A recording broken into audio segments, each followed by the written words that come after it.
Welcome back, everyone. It's so good to have you here again, gathered around our digital hearth, ready to journey into the echoes of the past. Tonight, we're not storming the battlements of a besieged castle, nor are we navigating the treacherous currents of royal succession, at least not directly. Instead, we're stepping into a far more intimate, perhaps even more revealing, chamber of medieval life, their very definition of beauty. What did it mean to be captivating, to be desirable, in a world so starkly different, so profoundly shaped by forces we can now only glimpse through the mists of time? It's a question that takes us to the heart of their daily lives, their aspiration, and even their fears. If these explorations, these attempts to touch the faces and feel the heartbeats of those who came before us, resonate with you, if they spark that flicker of connection across the centuries, please do consider supporting our journey here. A simple like, a click on the subscribe button. It truly does help us continue to unearth these stories and share them with you. And as always, I'm endlessly curious to know where you're joining us from. What corner of this wide world are you in right now? And what time does your clock show? Let me know in the comments below. It's wonderful to see our community span the globe. Now, let's turn our gaze back to the medieval world, to this fascinating, often misunderstood concept of beauty. When we think of the Middle Ages, our minds might conjure images of knights in heavy armor, of devout monks hunched over illuminated manuscripts, or perhaps the stark realities of plague and peasantry. It's easy to imagine a society solely preoccupied with survival, with piety, with the grim necessities of life. But beneath that surface, within the stone walls of their castles and the timber frames of their homes, pulsed a very human concern with appearance. What if I told you that beauty, its pursuit, its definition, its perceived power, was a potent and pervasive force, subtly or overtly shaping lives from the humblest village to the most glittering royal court? We're going to attempt to look through their eyes, to understand what they valued, what they strived for, and how these ideals intertwine with deeply held beliefs about virtue, social standing, health, and even the eternal fate of one's soul. What did they truly see when they gazed upon another person, or into the imperfect reflection of a polished bronze mirror? And what did that image, that fleeting assessment, truly signify in their world? It's a journey beyond simple aesthetics, into the very psyche of medieval men and women. So, let us try, for a moment, to shed our 21st century sensibilities, our modern magazine covers, and social media filters.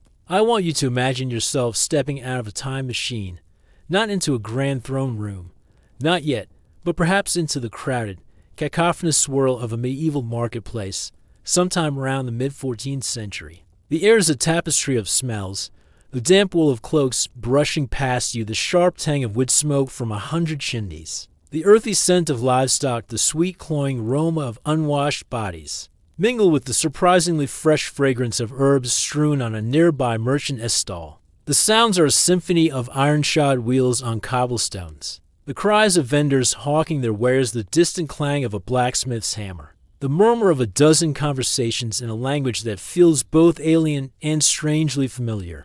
You look around. People hurry past. Merchants haggle. Children dart through legs. Amidst this vibrant, often harsh tableau, what kind of face, what kind of figure would make you pause? What, in this world, would be considered beautiful for a woman, particularly one of noble birth or aspiring to a certain refinement? The ideal was one of almost ethereal delicacy, a beauty that seemed to whisper of purity and a life untouched by harsh labor. Picture her. Her skin, above all, would be pale, not just fair, but luminously white, like alabaster or fresh milk. Why this obsession with pallor, you might wonder. Think about the realities of medieval life. The vast majority of the population toiled under the sun, their skin weathered, tanned, and reddened by exposure.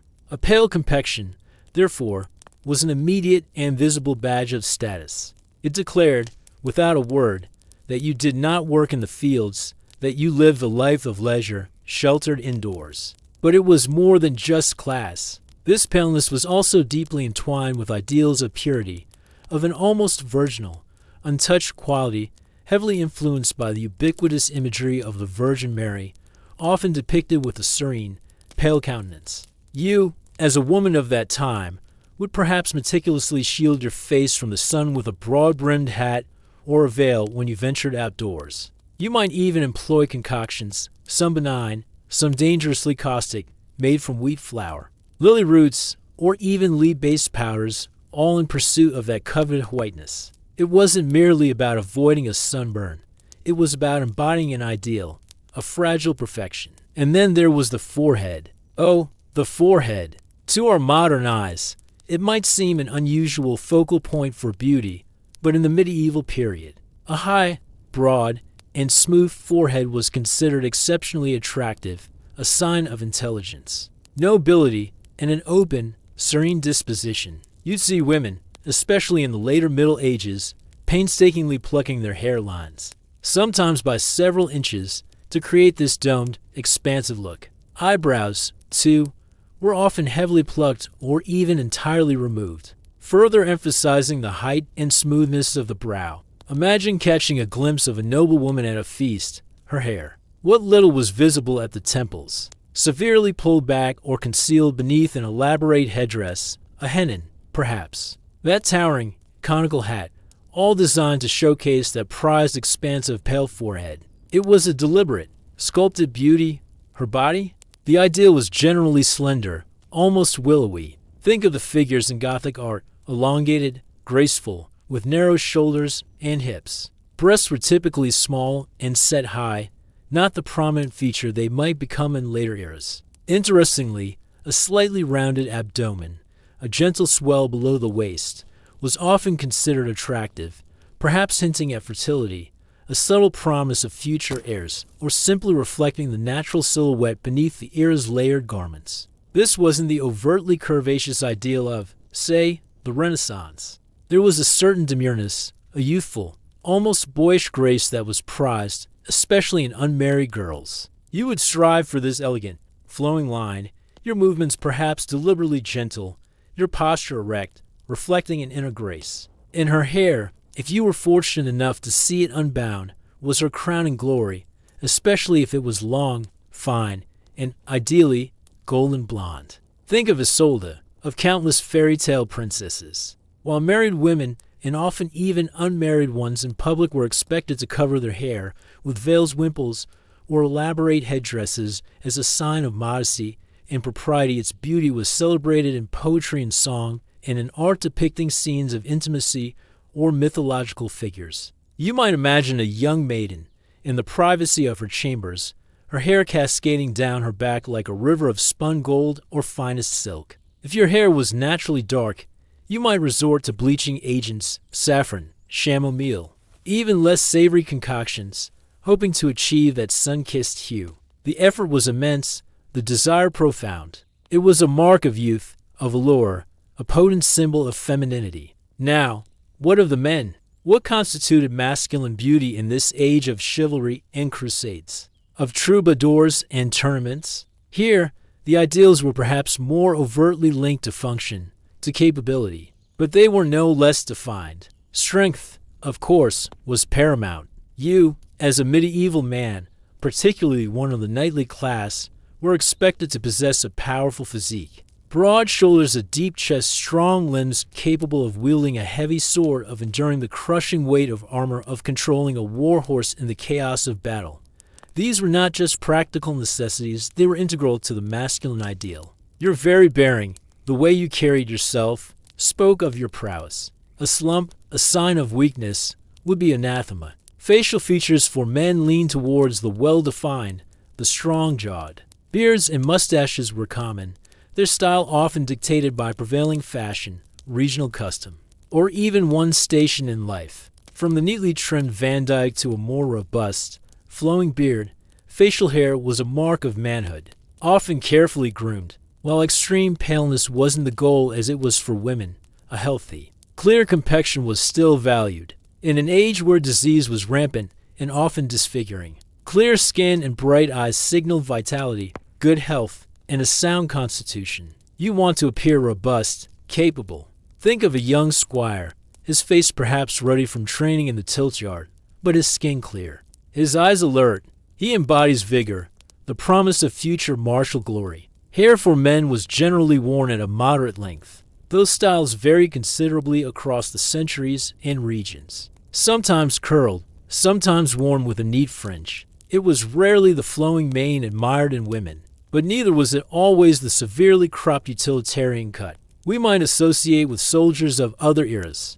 Again, grooming was key. It was about presenting an image of order, of self-respect, even amidst the rugged demands of medieval life. There was a certain courtly refinement that often accompanied the martial ideal, especially as the concept of chivalry evolved. You were not just a brute warrior, you were also expected, in certain circles, to be a polished courtier, capable of composing poetry or pleasing a lady with your conversation.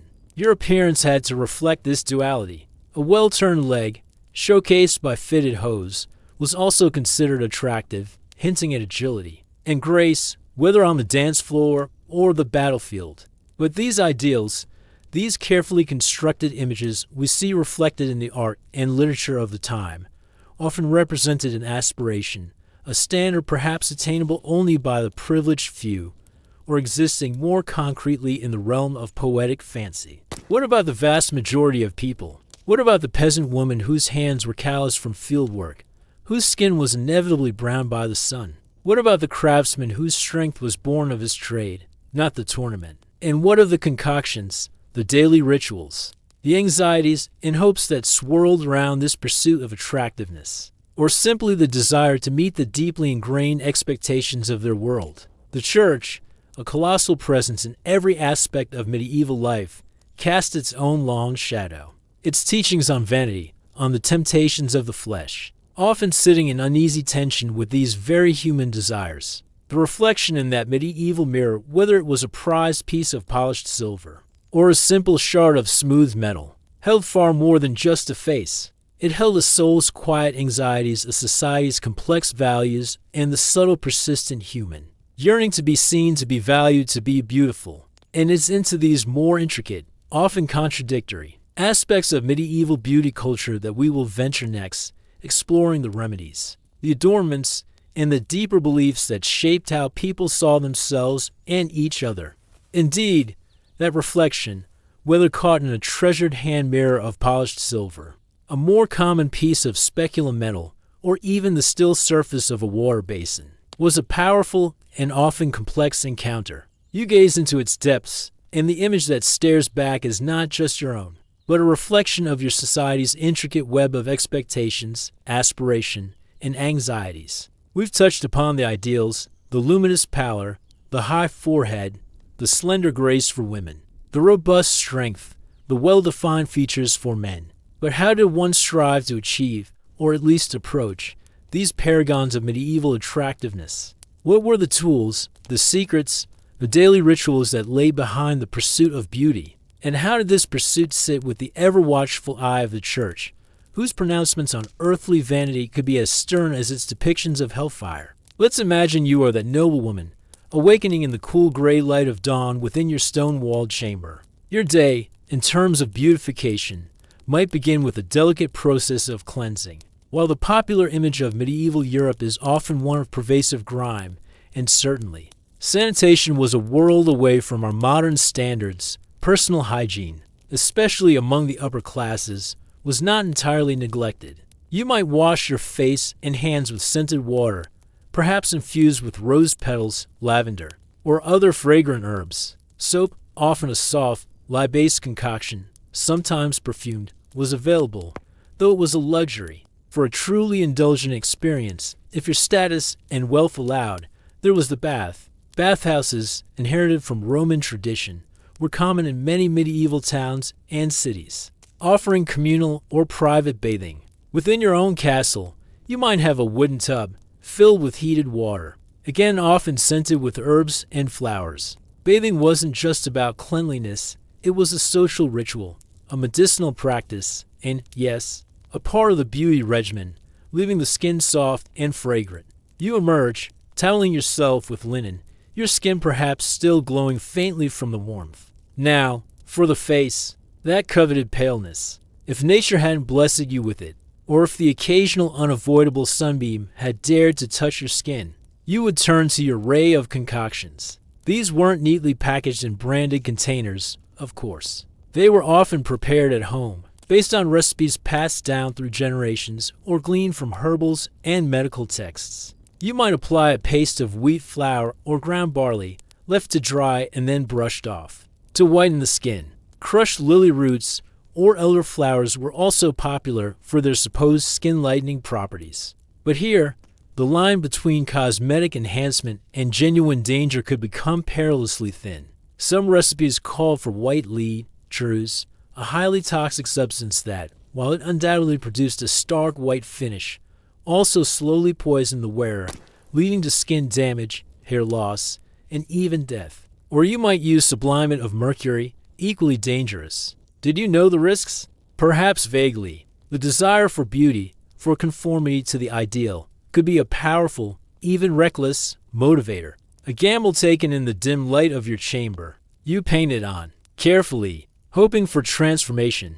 Your teeth, too, would receive attention. Clean, white teeth and fresh breath were highly desirable. You might rub your teeth with a rough linen cloth, perhaps dipped in a mixture of powdered sage, rosemary, or salt. Chewing on certain herbs like parsley or mint was common to freshen the breath, a vital concern in an age before widespread dental hygiene as we know it. A charming smile, one that didn't reveal decay or emit unpleasant odors, was a significant asset. And your hair, that potential golden halo, if it wasn't naturally the desired shade. You might sit for hours in a sunny courtyard shielding your face. Of course, your hair doused in mixtures of lemon juice, onion skins, saffron, or chamomile tea, hoping the sun would work its bleaching magic. For darker hair, dyes made from walnut husks or other plants could add richness or cover gray, though the results could be unpredictable. Keeping it clean and free from lice. A constant battle involved frequent combing with fine-tooth combs, often made of bone or ivory, and washing with lye-based soaps or herbal infusions. The effort was considerable. The scent of your hair, too, was important. Perfumed oils or powders might be applied, leaving a subtle, alluring fragrance in your wake. For men, while the elaborate facial painting was generally eschewed, though actors, or those in certain courtly roles might use some cosmetics, grooming was still essential. That well-kept beard or mustache required trimming, combing, perhaps even waxing to hold its shape. Skincare might involve soothing balms after shaving, and shaving itself, often done by a barber, was a regular ritual for many, keeping the hair neat, the body clean, and emitting a pleasant, or at least not offensive, odor were marks of a civilized man. Perfumes, often musk, civet, or ambergris for men, or lighter floral scents for women, were used not just to delight the senses, but often to mask the less delightful realities of medieval life. You dab it on your wrists, your neck, a small luxury, a personal signature. But as you stand there, perhaps applying a touch of rouge made from crushed poppies or wine dregs to lend a delicate flush to your pale cheeks, a sign of youthful vitality that was permissible, even desirable, as long as it looked natural. A different voice might whisper in your ear. The voice of the church. Sermons thundered against vanity, against the excessive adornment of the body. Moralists and theologians frequently condemn cosmetics, elaborate hairstyles, and ostentatious clothing as snares of the devil, designed to tempt men and lead souls astray. Tertullian, an early church father whose writings remain influential, had famously decried women who labored to adorn themselves, asking, "For whom do you cherish your beauty?" The implication was clear. Such efforts were not for God, but for worldly, sinful purposes. You might feel a prickle of guilt, a moment of doubt. Is this pursuit of beauty a harmless pleasure, a way of honoring the form God gave you? Or is it a step onto a dangerous path? The line was often blurred, and interpretations varied. Some religious thinkers differentiated between natural beauty, seen as a gift from God, and artificial beauty, achieved through paints and powders, which was considered deceitful and vain. Moderation was often preached. A woman enhancing her God-given fairness was perhaps more acceptable than one who radically altered her appearance. Yet, even within the church, there was an appreciation for beauty. Think of the breathtaking cathedrals, the jewel-toned stained glass, the intricately embroidered vestments of the clergy, the illuminated manuscripts crafted with such painstaking artistry. Beauty, in these contexts, was seen as a way to glorify God, to elevate the human spirit. So where did that leave your pot of lead-based whitener or your carefully plucked hairline? It was a tension you lived with, a negotiation. You might rationalize that appearing pleasing was a duty to your spouse, or a way to maintain your family's honor and status. Or perhaps, in the quiet of your heart, you simply enjoyed the feeling of looking your best, the small confidence it gave you as you navigated your world. This tension is beautifully illustrated in the sumptuary laws that many medieval cities and states enacted. These laws aim to regulate what people of different social classes could wear, the types of fabric, the colors, the amount of fur or gold embroidery, while often framed in economic or social terms to prevent the lower classes from imitating the nobility, and thus blurring social distinctions. There was frequently an undercurrent of moral disapproval of excessive finery and, by extension, excessive attention to appearance. If you were a merchant's wife, you might be forbidden from wearing the same luxurious silks or ermine trim as a duchess. Your beauty, or at least its outward trappings, was meant to reflect your station. A peasant woman, her beauty forged in honest labor her adornment.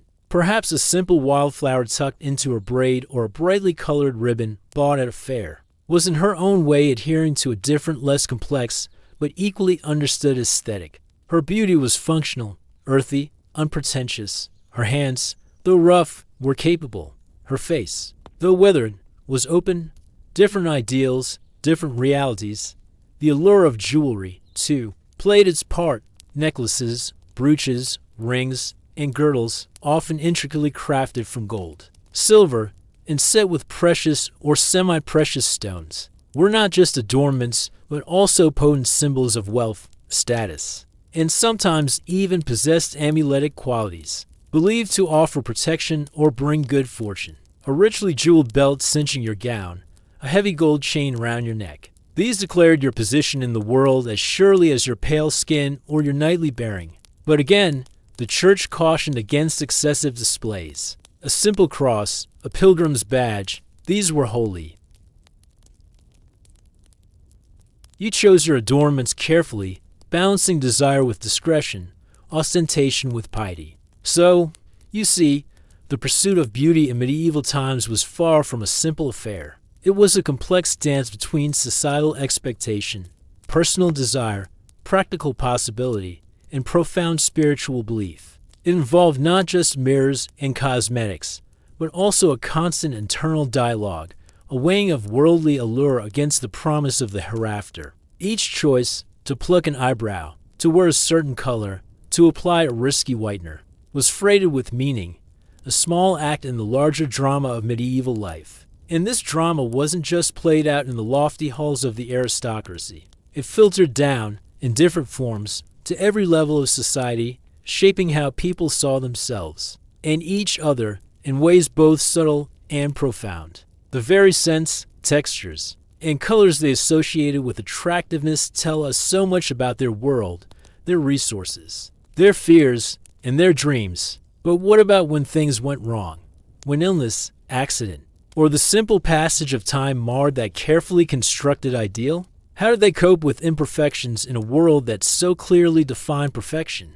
Indeed, the pursuit of that idealized beauty, the porcelain skin, the golden hair, the strong and graceful form, was a delicate dance, often performed on a precarious tightrope. For what happened when that ideal was shattered, not by choice or lack of effort, but by the relentless, often brutal, realities of medieval life? What if your skin, despite all your precautions and concoctions, was ravaged by the angry red pustules of smallpox, leaving behind a constellation of permanent scars? What if an accident, a fall from a horse, a burn from a kitchen fire, the swift, brutal arc of a blade in a skirmish, left you with a disfiguring injury? The sun beat down, sickness spread, accidents happened, life was harsh. How, then, did you face the world, face that polished mirror, when the image it reflected was a stark departure from the celebrated ideal? Imagine yourself, a young woman whose prospects,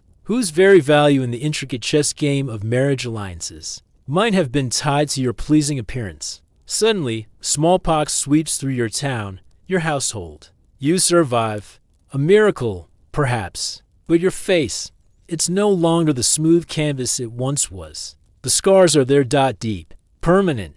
How does that change your world? The admiring glances you might once have received now turn to pity, perhaps even revulsion. Suitors who once vied for your attention might quietly disappear. Your meticulously crafted future, suddenly redrawn by cruel chance. Or consider yourself a young man, a knight, whose leg is irreparably damaged in a tourney or, worse, a real battle. Your strength, your agility, the very foundation of your masculine identity and your usefulness to your lord is compromised. That powerful physique, once a source of pride, now a painful reminder of what's been lost. What then? Aging, too, was an undeniable force, chipping away at the youthful bloom so highly prized. For women, especially, the loss of that smooth, pale skin to wrinkles, the dimming of hair color, the subtle shift in physique, could be a source of profound anxiety, while older women, particularly widows of status, could command respect and wield considerable influence. Their beauty, in the conventional sense, was often seen as a thing of the past. Poets might still celebrate the wisdom in their eyes, but rarely the allure of their form. You'd see them, perhaps, turning to even more potent, sometimes desperate, remedies to hold back the tide, astringent lotions, masks, perhaps even more vigorous plucking of gray hairs. But time, as always, was an undefeated foe. For men, while age might bring with it a certain gravitas, the visible decline of physical strength could also diminish their standing, especially in a society that valued martial prowess. The silver in the beard might speak of experience, but the stoop in the shoulders or the unsteadiness of the hand could signal a waning power. And what of those born with imperfections? A crooked limb, a prominent birthmark, features that simply didn't align with the delicate symmetry or robust proportions of the ideal? In a world that often saw the physical as a direct reflection of the spiritual, such deviations could be interpreted in various, often unsettling, ways. Sometimes, it was simply accepted as God's will, a part of the diverse tapestry of creation. You were who you were, but in other instances, particularly in an era rife with superstition, a significant physical abnormality could be seen as an outward sign of inner sin, or even demonic influence. The fear was real, the judgment harsh. You might find yourself on the margins, an object of suspicion or, at best, charitable pity. Life was a lottery, and the body you were born into could dramatically shape your destiny before you'd even taken your first steps. So, how did people cope? Were there ways to conceal, to mitigate, to navigate a world that placed such a premium on an often unattainable physical standard? Veils, wimples, and elaborate headdresses, while often dictated by modesty and status, could also serve a practical purpose for women, artfully concealing hair that was perhaps not the ideal color or texture, or drawing attention away from a less than perfect complexion or hairline. Cleverly draped fabrics, voluminous sleeves, or strategically placed girdles could help create the illusion of the desired silhouette, emphasizing a slender waist or masking broader shoulders. For men, a well-cut tunic, a strategically worn cloak, or even the very armor they don could project an image of strength and proportion. Regardless of the underlying reality, you learned to work with what you had, to present the best possible version of yourself, using the tools and fashions of the time to your advantage. Cosmetics, too, could play a role in masking flaws, not just enhancing existing features. That white lead paint, for all its dangers, could certainly cover blemishes, scars, and uneven skin tone, creating a temporary illusion of perfection. Rouge could bring a semblance of healthy color to a wan complexion. Dark powders could be used to define or even reshape eyebrows if they were sparse or uneven.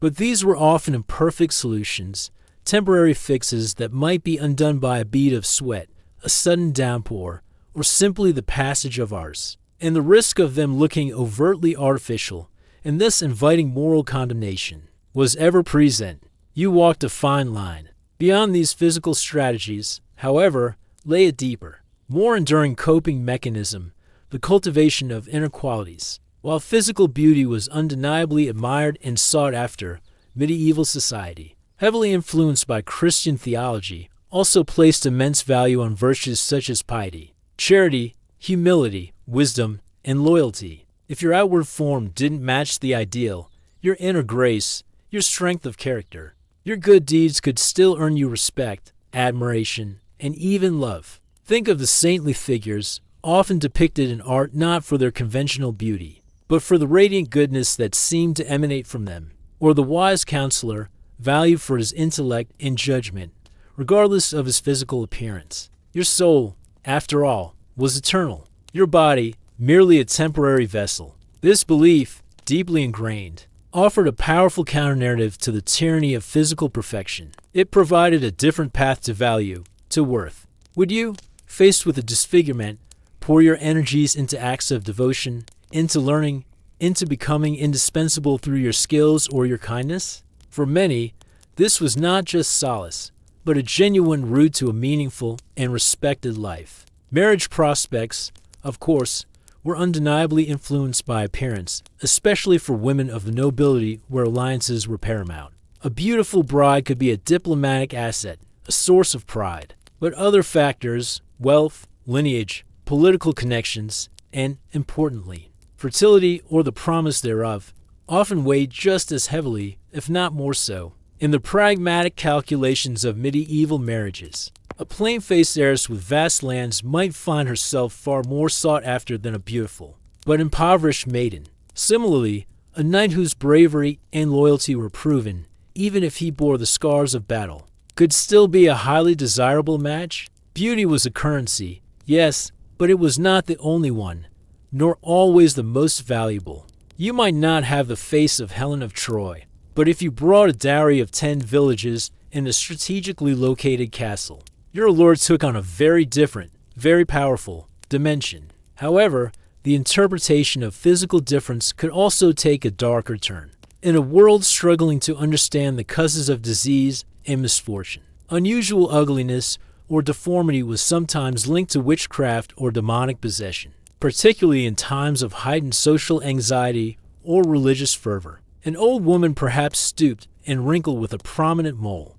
or an unusual gait living alone on the edge of the village, could in the fearful imagination of her neighbors transform from a harmless, eccentric into a malevolent sorceress. Her perceived lack of conformity to any standard of acceptability, let alone beauty, could make her vulnerable. The same features that might elicit pity in one context could incite terror in another.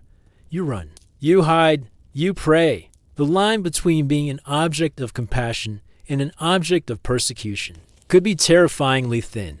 Thus, the medieval experience of beauty in its absence was a tapestry woven with threads of aspiration, anxiety, piety, pragmatism, and fear. It wasn't a monolithic standard universally applied or experienced. It was shaped by your social standing, your gender, your age, your health, and even the prevailing intellectual and spiritual currents of your specific time and place. The peasant toiling in the field had a different relationship with her sun-darkened skin than the lady in her solar meticulously applying her whitening paste. The monk, his life dedicated to spiritual rather than worldly beauty, might view physical adornment with disdain, even as he painstakingly illuminated a manuscript with colors and forms of breathtaking beauty for the glory of God. These nuances, these different perspectives in lived realities reveal that the story of medieval beauty standards is not just about what they found attractive, but about how these ideals reflected and reinforced the very structure of their society, their beliefs about the body and soul, and their understanding of their place in a world both beautiful and brutal. And as we delve further, we find that even within these broad strokes, regional variations and the evolving fashions across the centuries painted an even more complex and fascinating picture. Indeed, the picture becomes even more richly textured when we acknowledge that medieval times was a static, monolithic block of 1,000 years. What was considered the pinnacle of beauty in the early Merovingian courts, with their more Germanic influences, differed subtly, and sometimes significantly from the ideals celebrated in the High Gothic period of the 13th century or the increasingly elaborate and fashion-conscious courts of the late 14th and 15th centuries. And just as styles of armor, architecture, and manuscript illumination evolved, so too did the subtle nuances of human attractiveness shift, influenced by cross-cultural encounters, changing artistic conventions, and the ever-fickle whims of fashion that even then held sway. You, living through these shifts, might find the admired features of your grandmother's generation giving way to new ideals, requiring new efforts, new anxieties. Consider, for instance, the influence of the Crusades. As knights and nobles journeyed to the East, they encountered different cultures, different aesthetics, while the core European ideals of fair skin and light hair generally persisted. Contact with Byzantine and Islamic civilizations, with their own sophisticated traditions of adornment and perfumery, undoubtedly brought new ideas and exotic goods back to Europe. Perhaps a rare spice for a perfume, a new way of weaving silk, or even a different appreciation for certain facial features, began to subtly filter into Western consciousness. The world was slowly expanding, and with it, the palette of possibilities. Even in something as seemingly personal as beauty, you might see a returned crusader wearing a scent previously unknown, or a lady adopting a subtle style of eye adornment hinted at in an Eastern textile. Small ripples, but ripples nonetheless. Moreover, the artistic representations that so heavily inform our understanding of medieval beauty ideals were themselves subject to evolving conventions. Early medieval art, often more stylized and symbolic, might depict figures with a certain robust, almost severe, quality. Think of the solid, commanding figures in Romanesque sculpture. As we move into the Gothic era, however, there's a discernible shift towards greater naturalism, but also an elongation and refinement of form. Those willowy, graceful figures we discussed earlier, with their high foreheads and serene expressions, are very much a product of this Gothic sensibility. You can almost see the ideal changing before your eyes as you walk through a museum, moving from one century's art to the next. The artists weren't just passively recording reality, they were actively shaping the ideal, creating images that people then aspired to emulate. If the most revered depiction of the Virgin Mary showed her with a certain delicate cast of features, that image would inevitably influence what was considered beautiful and virtuous in a living woman. Regional variations also played a significant role. What was admired in the sun-drenched courts of Castile or Aragon in Spain, where Moorish influences lingered and darker hair and olive complexions were more common, might differ from the ideals prevalent in the northern climes of England or Scandinavia, while the overarching themes of paleness and delicacy for women and strength for men had wide currency. Local preferences and genetic realities would inevitably shape the specific expressions of these ideals. You might find, for example, that certain hair colors, while not the gold and blonde ideal, were perfectly acceptable and even admired in particular regions. Or perhaps the preferred style of beard, the cut of a tunic, or the type of headdress varied dramatically from one duchy to another, each reflecting a local aesthetic identity. Travel, even within Europe, could expose you to a surprising diversity of what was considered fashionable and attractive. Literature, too, was a powerful shaper and reflector of beauty standards. The troubadours of southern France, with their elaborate codes of courtly love, sang praises of their lady's beauty, often employing a specific repertoire of admired features: eyes bright as stars, skin like snow, lips like coral, hair like spun gold. These poetic conventions, repeated and disseminated through song and story, reinforced certain ideals in the popular imagination. When you heard these songs, when you read these romances or had them read to you, as literacy was not widespread, you were absorbing, often unconsciously, a blueprint for beauty. If Lancelot admired Guinevere for her fair face and golden hair, it further cemented those features as desirable. For men, the heroes of epic poems and chivalric romances, Roland, Arthur, Tristan, embodied ideals of strength, courage, and often a certain rugged handsomeness, their descriptions providing models for aspiring knights and young men. Their beauty was often linked to their virtue and their prowess. And then there was the ever-present influence of class. We've touched on how paleness signified leisure, but this extended to many other aspects of appearance. The very materials of your clothing, rough wool versus fine silk or velvet, spoke volumes. The complexity of your hairstyle, the quality of your shoes, the subtle scent of expensive perfume versus the aroma of honest sweat and wood smoke, all these were markers. The beauty ideal for a peasant woman was inherently different from that of a queen, not just in terms of specific features, but in the entire presentation. The peasant woman's beauty was tied to health, strength, and capability, an ability to bear children and work the land. Her hands, though calloused, were a testament to her contribution. Her figure, though perhaps not fashionably slender by courtly standards, was robust and sturdy. There was an earthy, practical beauty to this, acknowledged and valued within its own sphere, even if it didn't feature in the lofty verses of court poets. You, as a peasant, wouldn't be plucking your hairline or powdering your face with white lead. Your concerns were more immediate, your beauty more intrinsically linked to survival and function. Consider also the role of health and disease, which we've alluded to. In an age before antibiotics, before a deep understanding of germ theory, outward signs of health were profoundly attractive. Clear skin wasn't just an aesthetic preference.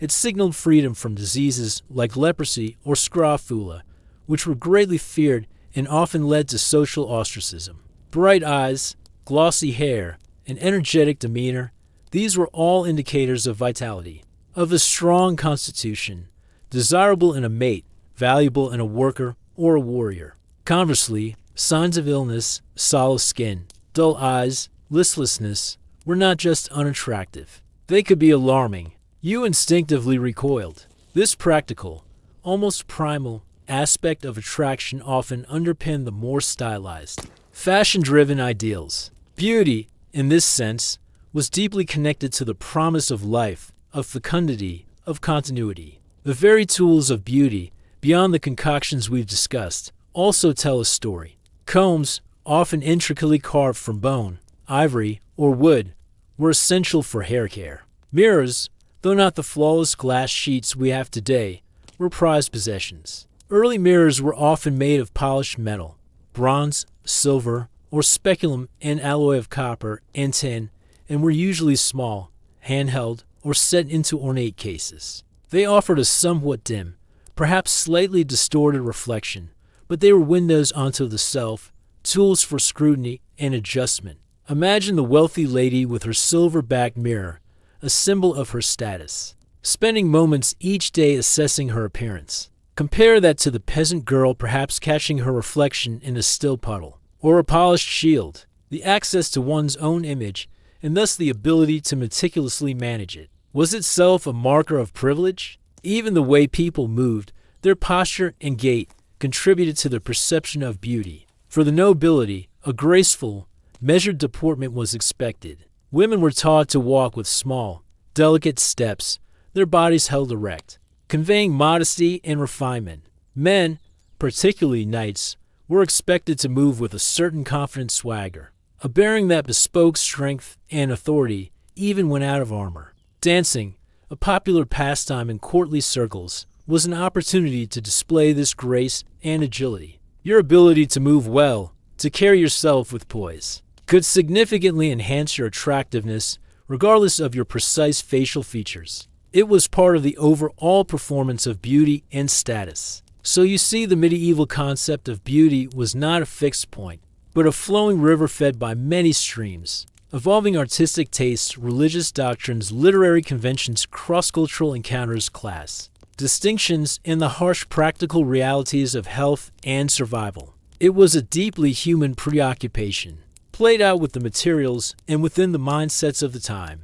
To truly understand it is to look beyond just the what, the pale skin, the golden hair, and to explore the why and the how. Why were these features prized? How did people strive for them? And how did these strivings reflect the deepest anxieties and aspiration of the medieval world? It's a journey that takes us into their bedchambers, their marketplaces, their churches, and their very souls. And as we continue to peel back these layers, we find that the adornment of the body was inextricably linked to the adornment of the spirit, and the presentation of the self was a crucial act in the grand theater of medieval life.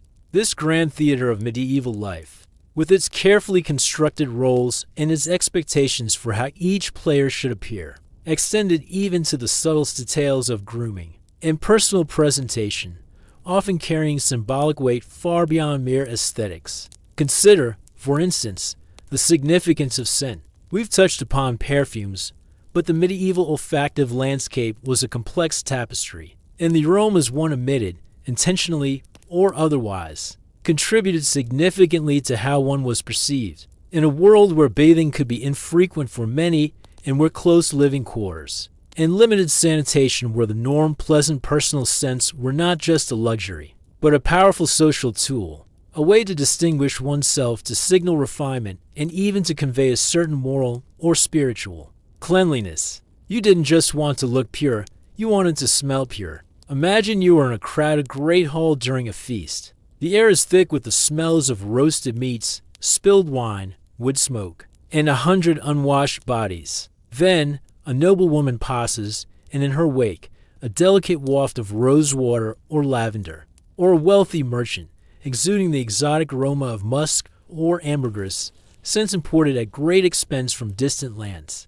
This olfactory distinction immediately set them apart, creating an invisible aura of privilege and refinement. You might use pomanders, small, perforated balls, often made of silver or gold, filled with aromatic substances like dried herbs, spices, or animal-derived scents like musk and civet. These would be worn on a chain around the neck or attached to a girdle, releasing their fragrance as you moved. It was your personal atmosphere, a carefully curated scent bubble. The choice of scent itself could be significant. Floral and herbal scents were often associated with femininity and purity, while the richer, more animalic scents were considered more masculine or fitting for those of high status. Even the herbs strewn on the floors of homes and castles, rushes mixed with fragrant plants like meadowsweet, lavender, or chamomile, were not just for comfort or to cover dirt. They contributed to the overall sensory environment, aiming to create a more pleasant and implicitly a more beautiful or civilized space. Your home, like your person, was expected to project a certain olfactory character. This concern with pleasant odors also extended to the breath. We mentioned chewing parsley or mint, proprietary breath fresheners made from spices like cloves, cardamom, or aniseed, were also available, often in the form of small, sugared comfits. To have foul breath was not just unpleasant. It could be seen as a sign of inner corruption or poor health, a distinct detraction from any physical beauty one might possess. You hold your hand over your mouth when you speak. You offer a comfort to your companion. Small gestures, big implications. Let's also consider the social performance of beauty within specific contexts, like the tournament. Here, the knight wasn't just a warrior, he was a spectacle. His armor, gleaming and often ornately decorated, was itself a statement of wealth and status. His war horse, splendidly caparisoned, added to the display. Before the joust, as he paraded before the ladies in the stances, bearing the way he handled his horse, the very colors and emblems he wore, often chosen to honor a particular lady, all contributed to an image of idealized masculine beauty and prowess. He wasn't just strong, he was an embodiment of chivalric virtue and knightly grace. The ladies, in turn, would bestow their favors, a scarf, a sleeve, upon their chosen champions, their own beauty and adornment a part of this reciprocal display of admiration and aspiration. You, as a lady, would choose your champion carefully. Your favor, a silken token, was a public declaration. His success, in part, reflected on your discernment, your ability to inspire such valor. The church, while often critical of excessive vanity, also paradoxically contributed to the aesthetic landscape through its own rich visual and sensory culture. The beauty of religious services, the soaring music of the choir, the vibrant colors of priestly vestments and altar cloths, the shimmering gold of sacred vessels, the fragrant clouds of incense, all aimed to elevate the spirit and provide a foretaste of heavenly beauty. While this was ostensibly directed towards the glory of God, it also undoubtedly shaped the congregation's aesthetic sensibilities. If gold, rich colors, and fragrant smoke were associated with the divine.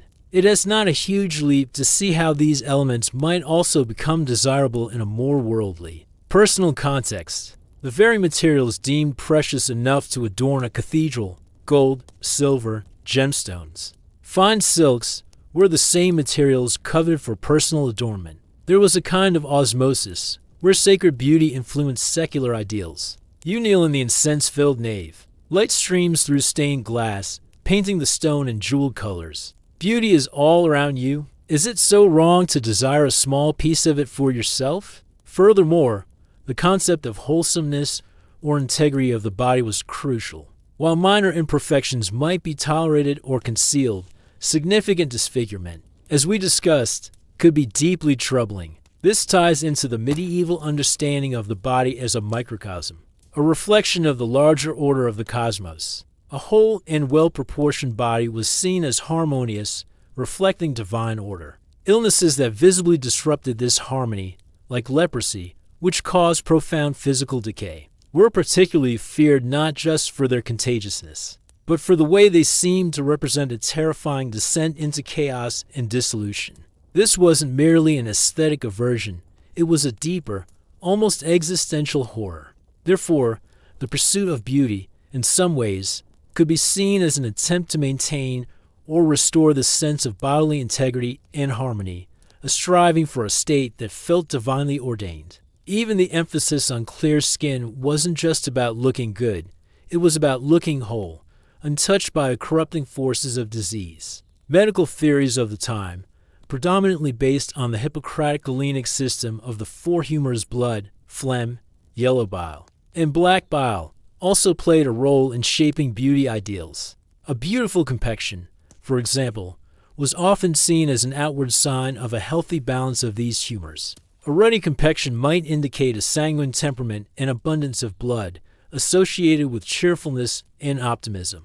Paleness, while desired in women, if excessive or accompanied by other signs of ill health, could suggest an imbalance. Physicians would prescribe diets, herbal remedies, and bloodletting not just to cure illness, but sometimes to improve the complexion, or overall appearance by attempting to rebalance these vital fluids. Your beauty, or lack thereof, could be diagnosed. Your diet, your lifestyle, all seen as contributing to the humoral balance reflected in your face and form. You might be advised to eat certain foods to promote a more beautiful humor, or to avoid others that could lead to blemishes or an unattractive pallor. Consider, too, the symbolism of colors in clothing, which was intimately linked to perceptions of beauty and status. Certain dyes were incredibly expensive and reserved for the nobility or royalty. Tyrian purple, derived from sea snails, was famously associated with emperors in antiquity and retained its prestige. Rich crimsons and scarlets, produced from Kermes insects, were also highly prized and costly. Wearing these colors was an instant statement of wealth and power, and by extension, contributed to the overall impression of one's beauty in a broader, societal sense. You see a figure approaching in a sweep of scarlet silk. Instantly, you know their station. Their clothing is an integral part of their visual power. Conversely, dull, undyed wools and browns and grays were the attire of the peasantry, their very lack of vibrant colors signifying their lower status. The vibrancy of your appearance was quite literally tied to your economic standing. And what about the end of life? Even in death, certain aesthetic considerations persisted, at least for the wealthy and powerful. The preparation of the body for burial, the quality of the shroud, the grandeur of the tomb, and its effigy, these were the final acts in the performance of status, and in a way a final attempt to preserve a kind of idealized image for posterity. The stone or bronze effigy on a tomb,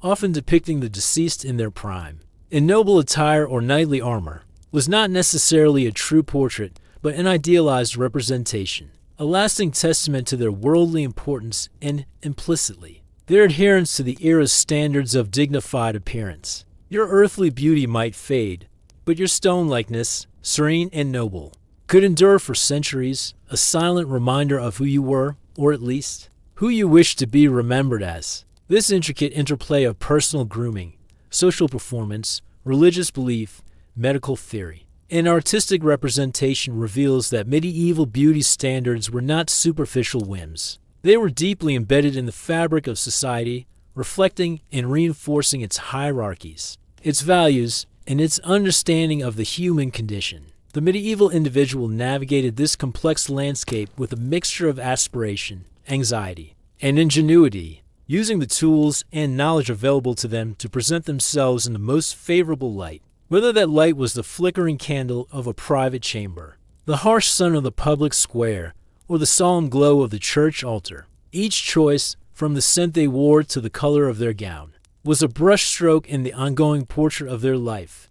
This ongoing portrait, painted with such careful, often fraught, brushstrokes, extended into the very language and literature of the age, solidifying and disseminating these ideals far beyond the visual or the olfactory. When medieval poets and chroniclers described individuals, they often drew from a recognized lexicon of beautiful attributes, reinforcing what society deemed desirable. If you were a hero in a romance or a lady celebrated in a lay, your description would likely tick off a series of conventional features: hair like gold, or bright as the sun, eyes gray as glass, a common descriptor for blue, or light-colored eyes prized for their perceived clarity and brightness, a complexion white as milk or red as a rose, the latter referring to a healthy youthful flush on the cheeks, not a sunburnt ruddiness, a small, sweet mouth, and a long, graceful neck. For men, descriptions would emphasize height, broad shoulders, strong limbs, a noble brow, and a gaze that was bold or piercing. These weren't just random adjectives, they were building blocks of an established aesthetic code.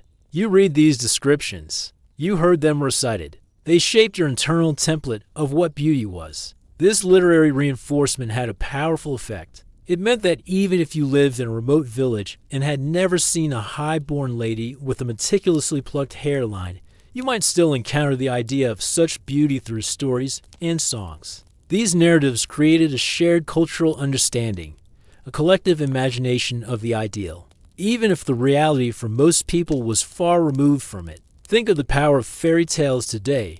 The fairest of them all trope has deep roots. In the medieval period, these romantic and heroic narratives served a similar function, setting benchmarks for attractiveness that resonated across different social strata, even if attainable only by a few. And, crucially, these literary depictions often intertwined physical beauty with moral virtue. The beautiful princess was also invariably good and kind. The handsome knight was also brave and honorable. Conversely, villains were frequently described with features that directly opposed the ideal: dark, scowling, misshapen, or having a sallow or unhealthy complexion. This created a powerful, if simplistic, association: beauty equals goodness, ugliness equals evil. While real life was far more complex, this literary trope undoubtedly influenced perceptions. If you met someone who fit the physical description of a villain from your favorite tale, would a seed of suspicion not be planted in your mind? Moreover, the very act of describing beauty became an art form in itself. Poets would vie to find new and evocative similes and metaphors. A lady's skin wasn't just white, it was whiter than the swan or like a lily among thorns. Her breath wasn't just sweet, it was sweeter than any spice. This elaboration, this poetic dwelling on physical attributes, further elevated their importance. It made beauty a subject worthy of sustained artistic attention, something to be contemplated, celebrated, and striven for. Imagine a minstrel in a great hall, his voice weaving a spell as he describes the unparalleled beauty of a legendary queen. The listeners are captivated, their imaginations fired. The ideal is not just seen, but felt, experienced through the power of words. And what about the beauty advice literature of the period? While not as prolific or overtly commercial as modern beauty magazines, texts did exist that offered guidance on enhancing one's appearance. The Tranquil manuscripts, a collection of texts on women's medicine originating in Salerno, Italy, around the 12th century, contained sections specifically addressing cosmetics and skincare. These included recipes for whitening the skin, removing blemishes, dyeing hair, and even dealing with unwanted body hair. For instance, one recipe for a skin whitener involved a mixture of lily root, borax, and white lead, applied as a paste. Another suggested using quicklime and orpiment arsenic sulfide for hair removal. A highly caustic and dangerous concoction. You, as a woman of means with access to such a text or to someone who could read it to you, might eagerly seek out these remedies, hoping to achieve the coveted look. The desire for practical solutions, for secrets to beauty, is clearly not a modern phenomenon.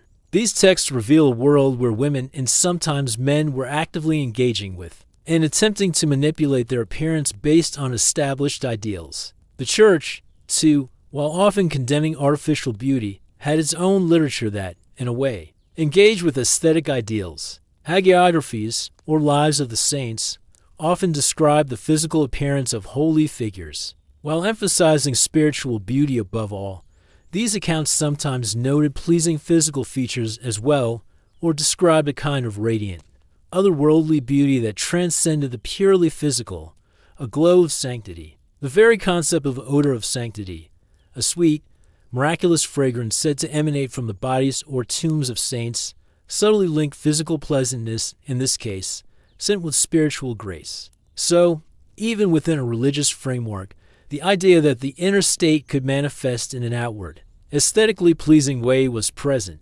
You might aspire not just to worldly beauty, but to a kind of spiritual beauty that, perhaps, had its own subtle, physical manifestations. Consider also the changing fashions and clothing throughout the medieval period, which dramatically influenced how the body was perceived and what aspects were emphasized. In the earlier Middle Ages, garments were often looser, more flowing. As we move into the 14th and 15th centuries, however, particularly for the elite, clothing became much more tailored, more form-fitting, designed to accentuate certain features. For men, the development of plate armor, meticulously sculpted to the body, created a powerful, almost superhuman silhouette. Civilian dress, too, became more revealing of the male form, with shorter tunics and tightly fitted hose showcasing well-shaped legs. For women, gowns became more closely fitted around the torso, emphasizing a slender waist,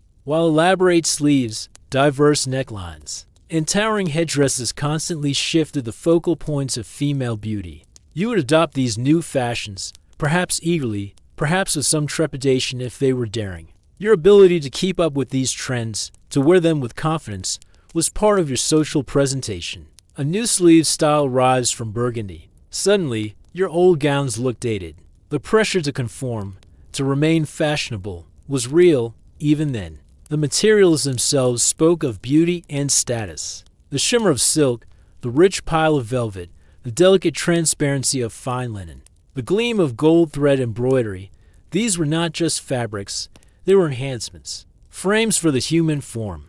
Imagine the rustle of a silk gown as a lady moved, the way light caught the gold threads in a nobleman's doublet. These sensory details contributed to the overall aesthetic experience. Even the act of dyeing fabric, achieving those vibrant, lasting colors, was a complex and often expensive art, making the wearer a walking testament to wealth and sophisticated taste. Your choice of fabric, your choice of color, was a nonverbal communication of your place in the world, and your understanding of what constituted a beautiful and appropriate appearance. This focus on external presentation, however, always existed in dialogue or sometimes in conflict. With an undercurrent of memento mori, remember you must die. Medieval art and literature are replete with reminders of the transience of life and the decay of the flesh. The dance of death, depicting skeletons leading people from all walks of life to their graves, was a popular motif. Sermons warned against pride in earthly beauty, which would inevitably fade. This wasn't necessarily meant to negate the appreciation of beauty, but to put it in its proper perspective. Enjoy your youth, your health, your pleasing appearance, yes, but do not let it become your idol, for it is fleeting.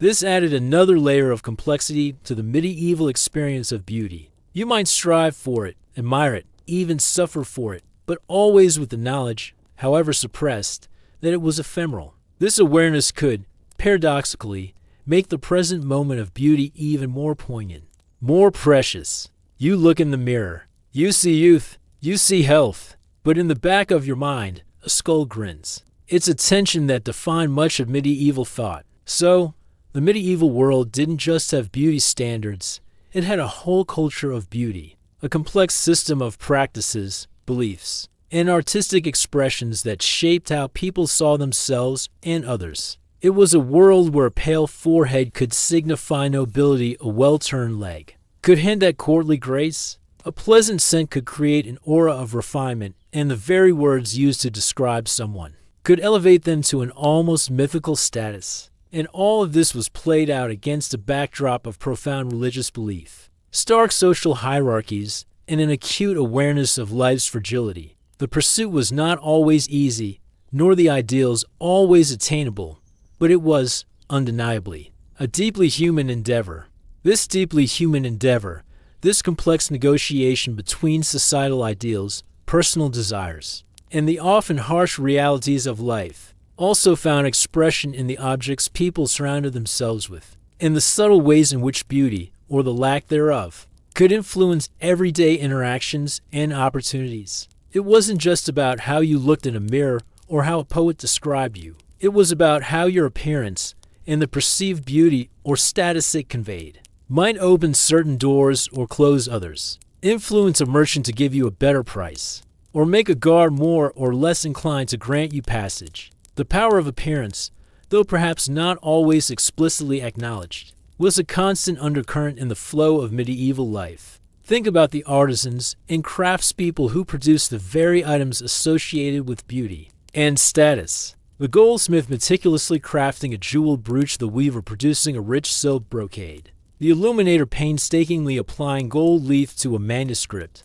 Their skill was in creating beauty, and their livelihood depended on their ability to meet the aesthetic demands of their patrons. For these artisans, an eye for beauty, a steady hand, and an understanding of prevailing tastes were essential. Their own success was tied to their ability to create objects that would be deemed beautiful by those who could afford them. You, as a skilled embroiderer, might spend months creating a magnificent cloak for a noble lord. Its beauty would reflect not only on him, but also on your own skill and reputation, potentially leading to more commissions, a better life for your family. Your hands, though perhaps not pale and delicate, create the very symbols of aristocratic beauty. Consider, too, the role of beauty in the context of service, particularly within noble households. A young woman seeking a position as a lady-in-waiting, or a young man hoping to become a page or squire, would undoubtedly find that a pleasing appearance, good deportment, and a general air of refinement could be significant advantages. While skills and lineage were important, an attractive demeanor could make one a more agreeable presence in the intimate setting of a lord or lady's household. It wasn't necessarily about dazzling, runway model beauty, but rather a certain comeliness, cleanliness, and an ability to carry oneself with grace that would be valued. You stand before the chatelaine, hoping for a place. Your simple but neat gown, your carefully braided hair, your respectful posture, all are scrutinized. Will they find you pleasing enough to join their inner circle? Even in the more rough and tumble world of the marketplace, subtle cues of appearance could matter. A merchant whose stall was neatly arranged, whose goods were attractively displayed, and who themselves presented a clean and trustworthy appearance might fare better than one who seemed slovenly or dishonest. While the quality and price of the goods were paramount, the overall aesthetic presentation could influence a buyer's confidence and willingness to engage. You approach the stall selling apples. One is neat, the apples polished, the vendor smiling and clean. The other is a jumble, the apples bruised, the vendor looking unkempt. Where are you more likely to spend your coin, even if the prices are similar? The concept of ugliness or deformity being associated with marginalization also had very real social consequences. We've touched upon the fear of witchcraft, but even short of such extreme accusations, individuals with significant physical differences might find themselves relegated to certain roles or excluded from mainstream society. They might become jesters or entertainers, their very otherness a source of amusement often cruel for the courts. Or they might find solace and community in monastic orders, where the focus was on the spiritual rather than the physical. For some, their difference became their defining characteristic, shaping their path in life in ways they could not control. You are born with a hunchback. Your options are limited. Perhaps the monastery offers a refuge, a place where your intellect can flourish, even if your body does not fit the worldly ideal. Furthermore, the medieval understanding of physiognomy, the belief that a person's character or disposition could be judged from their outward appearance, particularly their facial features, played a significant role. Treatises on physiognomy, often drawing on classical sources, were popular among the educated. These texts would associate specific features: a high forehead with intelligence, a receding chin with weakness, close-set eyes with cunning, etc., with particular personality traits. While not an exact science by any means, this belief system provided a framework for reading people based on their looks, and it undoubtedly influenced first impressions and social interactions. If you met someone whose features, according to the popular understanding of physiognomy, suggested a deceitful nature, you might be inherently more suspicious of them, regardless of their actual character. Your face, in this sense, was seen as a map of your soul, for better or worse. The beauty ideals also impacted the very architecture and design of the spaces people inhabited. Especially for the wealthy, castles and manor houses were not just functional structures, they were also designed to impress, to project power and refinement. The size and grandeur of the Great Hall, the quality of the tapestries adorning the walls, the intricacy of the carved woodwork, the design of the gardens, all contributed to an aesthetic environment that reflected the status and taste of the owner. Living within such a space, surrounded by objects of beauty, was itself a mark of a beautiful life in the sense of a life of quality and refinement. You walk through your solar. The walls hung with rich tapestries depicting scenes of courtly love or heroic hunts. The light filters through stained glass windows, casting colored patterns on the polished floor. This environment shapes your sensibility, reinforces your notions of what is pleasing, what is valuable. Even the food, at aristocratic tables, was subject to aesthetic considerations. Feasts were often elaborate spectacles, with dishes presented in visually stunning ways. Swans might be ray-dressed in their feathers after roasting, jellies colored brightly and molded into fantastical shapes, and intricate sugar sculptures subtleties served between courses. The visual appeal of the food was almost as important as its taste, contributing to the overall sensory experience of the meal and, again, reflecting the host's wealth and sophistication. The beauty of the presentation enhanced the pleasure of consumption. Imagine a peacock, roasted and then reassembled with its magnificent plumage, carried into the hall. It's a feast for the eyes before it's a feast for the stomach. This concern for aesthetic presentation, for aligning oneself and one's surroundings with prevailing ideals of beauty and order, reveals a deep-seated human desire for harmony and meaning. In a world that could often be chaotic, unpredictable, and harsh, the pursuit of beauty, whether in one's own person, one's home, or one's creations, could be seen as an attempt to impose a kind of order, to create pockets of grace and refinement amidst the struggles of daily existence. It was a way of affirming certain values, of aspiring to something beyond mere survival. And what about the divine? The ultimate beauty, in the medieval worldview, was God. The beauty of the created world, a sunset, a flower, the intricate design of a snowflake, was seen as a reflection of God's own infinite beauty and creativity. Human beauty, at its best, was thought to be a pale imitation, a fleeting glimpse of this divine perfection. This theological framework provided both a justification for appreciating beauty and a caution against idolizing its purely earthly forms. Your own beauty, or the beauty you admired in another, could be a path towards contemplating the divine, a reminder of the ultimate source of all good and beautiful things. But if it became an end in itself, a source of pride or illicit desire, then it strayed into the realm of vanity and sin. This delicate balance, this spiritual tightrope walk, was a constant in the medieval understanding of aesthetics. Thus, when we look at medieval beauty standards, we're not just looking at a list of physical attributes. We're looking at a complex cultural system that permeated every level of society, influencing art, literature, social interactions, economic activity, and even spiritual understanding.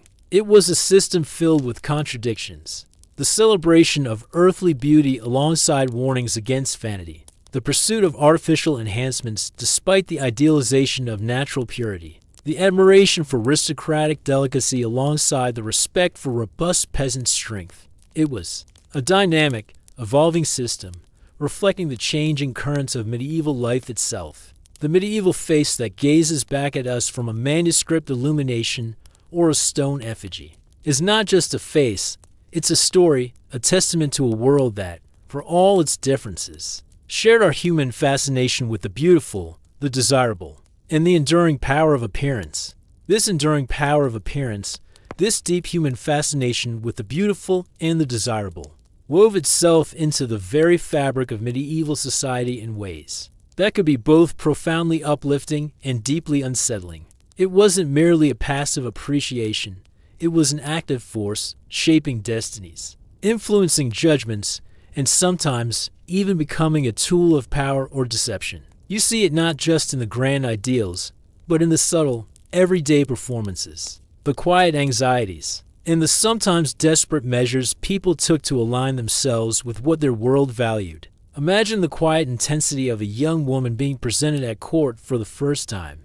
Her gown, perhaps the finest her family can afford, has been chosen with meticulous care. Her hair, styled according to the latest fashion, might be adorned with pearls or ribbons. Her complexion, hopefully, bears that desirable pallor, perhaps aided by hours spent indoors or by a discreet application of some carefully guarded cosmetic preparation. As she makes her curtsy, her heart pounding, she knows that in these few moments, judgments are being formed, judgments that could affect her marriage prospects, her family's standing, her entire future. It's a performance, yes, but one with incredibly high stakes. Every detail, from the tilt of her head to the grace of her movement, contributes to the overall impression she makes. Will she be deemed pleasing? Will her beauty, or her carefully constructed presentation of it, capture the attention of an influential patron, a desirable suitor? The air crackles with unspoken assessments. Or consider the traveling merchant, whose wares might include not just practical goods but also items of adornment. A bolt of vibrant silk from the east, a finely crafted silver buckle, a small pot of perfumed balm. His success depends not only on the quality of his goods, but also on his ability to appeal to the aesthetic desires of his customers. He might arrange his display to catch the eye, using color and texture to create an alluring presentation. He might speak of the latest fashions in Paris or Florence, subtly guiding his customers towards what is considered chic and desirable. His own appearance, too, would be part of his sales pitch. A well-dressed, articulate merchant inspires more confidence than a disheveled one. Beauty, in this context, is intertwined with commerce, with the art of persuasion. You, as a customer, finger the silk. Its smoothness, its rich color, whispers of luxury, of a more beautiful version of yourself. Do you succumb? The symbolism embedded in adornment went incredibly deep, far beyond simple status markers. Specific gemstones, for instance, were believed to possess particular virtues or powers. A sapphire, with its celestial blue, might be associated with wisdom and protection, often favored by clergy and royalty. Rubies, the color of blood, were linked to courage, passion, and vitality, fitting for a warrior. Emeralds were thought to promote healing and fertility. Wearing such a gem wasn't just about displaying wealth. It was about harnessing its perceived metaphysical properties, about aligning oneself with its symbolic meaning. The ring on your finger, set with a particular stone, wasn't just a pretty bauble. It was a talisman, a statement of belief, a personal emblem. Its beauty was imbued with a deeper, almost magical significance. Even hairstyles, beyond the plucking of hairlines to achieve a high forehead, carried layers of meaning. For women, as we've noted, hair was often covered in public after marriage, a symbol of modesty in her marital status. The specific style of veil, wimple, or headdress could indicate her region, her social rank, and even her adherence to current fashion. An elaborately constructed hennin, that tall, conical hat, sometimes reaching improbable heights, was a dramatic statement of aristocratic fashion in the later Middle Ages, a clear signal of status and a willingness to embrace the extreme. For men, The length and style of their hair and beard could signify their age, their profession, or even their political or religious affiliations. Amongst tonsure, for example, was an immediate visual marker of his renunciation of worldly vanities. The cut of your hair was not a casual choice, it was part of your identity, a readily legible sign to those around you. The tension between inner beauty and outer beauty was a constant theme, not just in theological discourse, but in everyday moral judgments. While physical attractiveness was undeniably influential, a reputation for kindness, piety, or generosity could often compensate for a lack of conventional good looks, and sometimes even surpass it in social value. Think of the respected village midwife, perhaps plain-featured and weathered by time, but whose skill, compassion, and wisdom made her a beloved and indispensable figure in her community. Her beauty lay in her actions, in her character.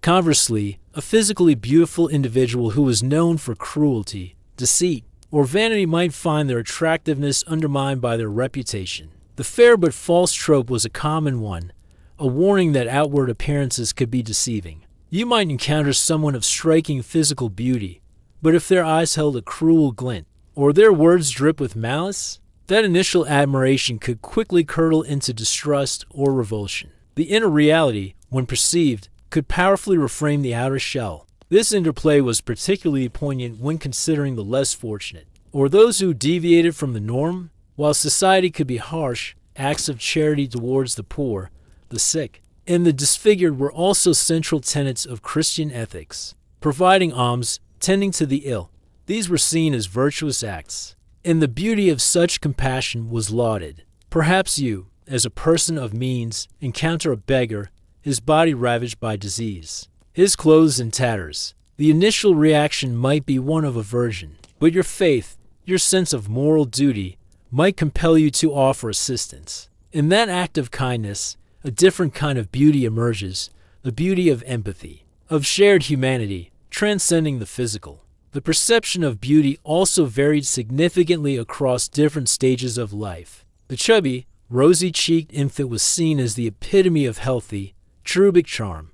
Youthful beauty, with its smooth skin, bright eyes, and vibrant energy, was highly prized, as we've discussed, particularly in the context of marriage and fertility. But what of middle age and old age? While the bloom of youth faded, a mature man or woman could still possess a different kind of attractiveness, the dignity of their bearing, the wisdom in their eyes, the authority that came with experience and status. A matriarch ruling her household with a firm but fair hand, or a seasoned statesman offering wise counsel. Their beauty resided in their gravitas, their proven worth. However, for those without status or power, old age, especially if accompanied by poverty or infirmity, could be a period of increasing invisibility or even contempt. The wrinkled, stooped peasant woman, her physical strength waning, might be seen as a burden rather than a repository of wisdom. Your value, in the eyes of the world, could shift dramatically as the years etched their passage on your face and body. And what of beauty used as a deliberate tool of deception or manipulation?